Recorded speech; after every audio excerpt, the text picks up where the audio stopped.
È stato sottoposto ad un delicato intervento chirurgico nel tardo pomeriggio e nella serata di ieri Renato Nicolini, il dipendente della società Autostrade di 51 anni di Sestri Levante, che ieri mattina è rimasto gravemente ferito nell'incidente avvenuto poco prima delle 10 lungo l'autostrada A12 fra Sestri Levante e Lavagna in direzione Genova nella galleria Sant'Anna. L'uomo stava prestando assistenza ad un'auto in panne ferma in galleria sulla destra. Sul posto era intervenuta anche un'auto della Polizia Stradale di Genova. Un camion che poteva viaggiare nonostante il divieto di norma imposto ai mezzi pesanti nei fine settimana ha centrato in pieno il furgone di autostrade che era stato sistemato a bordo della carreggiata. L'uomo è rimasto schiacciato tra il furgone e la parete della galleria.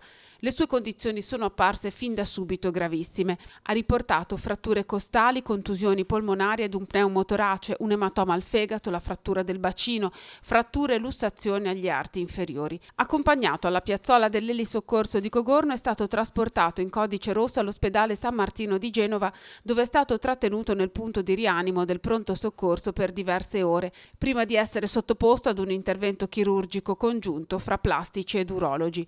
Feriti anche il conducente dell'auto in panne e i 2 agenti della Polstrada che si trovavano sul posto, trasportati tutti in codice giallo al pronto soccorso dell'ospedale di Lavagna. I 2 agenti della Polstrada sono stati dimessi, così come un secondo operatore di autostrade.